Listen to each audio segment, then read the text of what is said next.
सभी साथियों को राघवेंद्र सिंह का सदर नमस्कार। लगातार यह प्रचार आ रहा है कि कौन हिंदुओं के लिए काम कर रहा है और कौन हिंदुओं के लिए नहीं कर रहा है। मैं बहुत सामान्य सा प्रश्न पूछना चाहता हूँ कि इस देश के और इस प्रदेश के हर विभाग में भ्रष्टाचार है। मैं ये पूछना चाहता हूँ कि वहाँ पर कितने आपके गैर पंथ के लोग बैठे हैं जो आपके पंथ के नहीं हैं और जो आपसे रुपया मांगते हैं।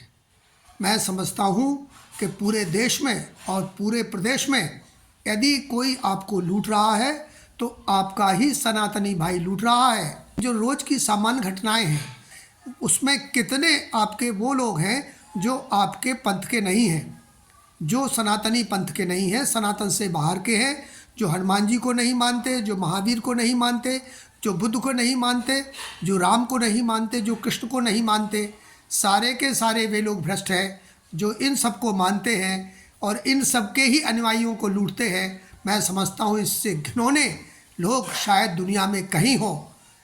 यदि देश के नाम पर भी वो कहते तो हम सब भारत के नागरिक हैं, यदि वो प्रदेश के नाम पर कहें तो हम सब उत्तर प्रदेश के रहने वाले हैं या मध्य प्रदेश के रहने वाले हैं।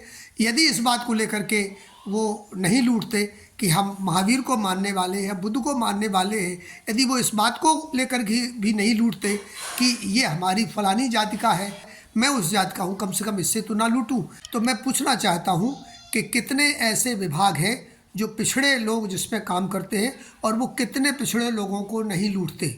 आज से यदि एक सौगंध हम सब खा लें, ये सौगंध ले लें कि मैं सवर्ण जाति का हूँ, मैं फलाने विभाग में बैठा हूँ, मैं डॉक्टर हूँ, मैं इंजीनियर हूँ, मैं कलेक्टर हूँ, मैं एसडीएम हूँ, मैं कहीं भी मेरी जात का आएगा, कम से कम मैं उससे भ्रष्टाचार नहीं करूँगा। ऐसा एक भी व्यक्ति नहीं मिला जो मेरे धर्म का था, मेरी जाति का था, मेरा मित्र था, उसने भी मुझे भ्रष्टाचार करने में नहीं बख्शा। इसलिए इस मानसिकता को निकाल दीजिए।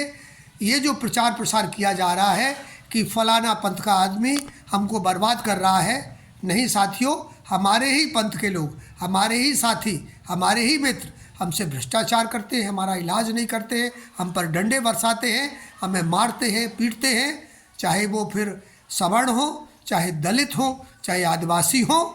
मैंने तो सबको परख रखा है। सभी विभागों में सभी लोग हैं जो हम पर भ्रष्टाचार करके, हम पर अन्याय करके, हमें न्याय ना दे करके हमारे ऊपर आतंक फैलाते हैं। यही उनको भी शरण देते हैं जो इस देश के दुश्मन हैं। तो उनसे बड़े दुश्मन वो लोग हैं जो इस देश में भ्रष्टाचार कर रहे हैं। इनको यदि वास्तव में आप दंडित करना चाहते हो, आप इनसे बचना चाहते हैं, तो सरकार से मांग करिए कि अब भ्रष्टाचार करने वालों पर और भ्रष्टाचार करवाने वालों पर इनको फांसी की सज़ा दी जाए। वो चाहे हमारे पंथ के हों या गैर पंथ के हों, किसी को भी ना बख्शा जाए, कानून में परिवर्तन किया जाए। भ्रष्टाचार और व्यभिचार ये दोनों एक ही तराजू के दो पड़ले हैं साथियों। इनको केवल एक ही सज़ा है, चाहे वो व्यभिचारी हो और चाहे वो भ्रष्टाचारी हो, चाहे वो किसी भी बड़े पद पर हो, सचिव हो, नेता हो और या कलेक्टर हो, एसपी हो।